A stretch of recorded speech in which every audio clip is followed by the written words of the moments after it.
அமிர்த வேலை கேட்டதும் ரசித்ததும் எல்லாருக்குமே லைஃப்பில் பணம் அப்படின்றது ரொம்பவே முக்கியமான ஒரு விஷயமா இருக்குது. இந்த கனகதாரா ஸ்தோத்திரம் செல்வ வளங்களை அள்ளி கொடுக்கும்னு சொல்லுவாங்க.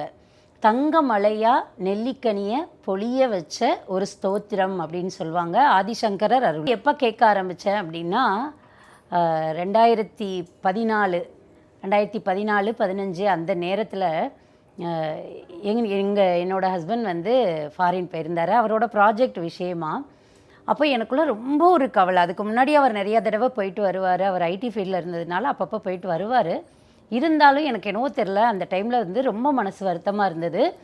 ஏன்னா நம்மளை விட்டு போய் அங்கே இருக்கிறாங்க, அவங்க வேலை பார்க்குறாங்க அப்படின்னா கூட இந்த பணத்துக்காக தானே, அங்கே போனால் எக்ஸ்ட்ரா பணம் கிடைக்கும், அதுக்காக தானே அவ்வளோ தூரம் அவர் போயிருக்காரு அப்படின்னு ஒரு ஃபீல் வந்தது. இந்த பணம் நம்மளுக்கு அப்போ ரொம்ப இம்பார்ட்டண்ட்டு, அப்போ நம்ம அதுக்காக சாமி கும்பிடணும் அப்படின்னு நினச்சப்போ எனக்கு எங்கள் மாமனார் சொன்ன இந்த கனகதாரா ஸ்தோத்திரத்தோட ஸ்டோரி, ஆதிசங்கரோட அந்த கதை கேட்டு அது ஞாபகம் இருந்ததுனால இது எங்கே இருக்குது அப்படின்னு சொல்லிட்டு யூடியூப்பில் சர்ச் பண்ணி இந்த பாட்டை இந்த பாட்டு கேட்டாலே என் பிள்ளைங்க சொல்லுவாங்க, இது எப்போ கேட்டாலும் நீங்கள் எந்திரிச்சிட்டிங்க, அந்த விடிய கால ஞாபகம் வருதுமா அப்படின்வாங்க.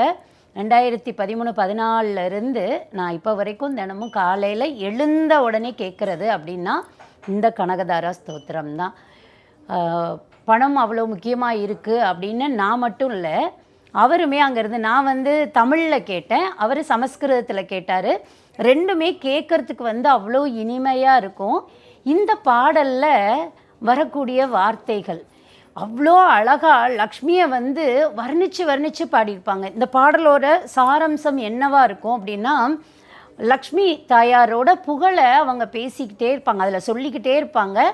இவ்வளோ புகழ் வாய்ந்த நீ உன் பார்வையை என் மேலே கொஞ்சமாவது திரும்பி பாருமா, நான் நல்லா இருக்கணும் அப்படின்னு சொல்லுவாங்க. அது அவ்வளோ ரம்மியமாக இருக்கும்.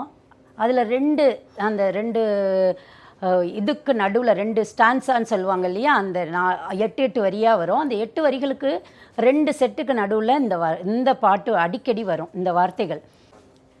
கனகமலை பொழிகின்ற காருண்ய மேகமே லக்ஷ்மியே வந்தருள்கவே, கனகதாரை எனும் ஸ்துதி கேட்டு ஐஸ்வர்யம் தந்தருள்கவே. இந்த வார்த்தை அப்படியே ஆணி அடிச்ச மாதிரி மனசில் இருக்கும்.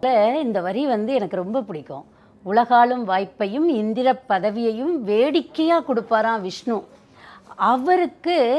அவருக்கான எது ஆனந்தம் கொடுக்கும் அப்படின்னா, இந்த லக்ஷ்மி தாயாரோட பார்வை தான் ஆனந்தம் கொடுக்குமா. அப்படிப்பட்ட நீ அப்படி வேடிக்கையாக எல்லாருக்கும் நல்லது செய்யக்கூடிய, பெரிய பெரிய விஷயங்களை செஞ்சு கொடுக்கக்கூடிய, பெருமாளுக்கே ஆனந்தம் தரக்கூடியவன் நீ, உன்னுடைய பார்வையை மேலே திருப்புமா அப்படின்னு. அதுக்கப்புறம் இன்னுமே உருக்கமான ஒரு விஷயம், எல்லாரும் நிறைய பேர் அந்த நிலைமையில் இருப்பாங்க. என்ன அப்படின்னா, அரவிந்த மலர் போன்ற அழகிய கண்ணனின் ஆனந்த காதலினி, ஐஸ்வர்யம் இல்லாமல் ஏழ்மையில் உழல்வதில் முதல்வனாய் நிற்பவன் நான். அரவிந்த மலர் போன்ற அழகிய கண்ணனின் ஆனந்த காதலியை உண்மையாய் தேடிடும் என்னை நீ காண வேண்டும். ஐஸ்வர்யம் இல்லாமல் நான் நிற்கக்கூடிய ஆட்களில் வரிசையாக நிப்பாட்டினா நான் தான் முதல்ல நிற்பேன், எனக்கு அப்புறம் தான் எல்லோரும் வருவாங்க.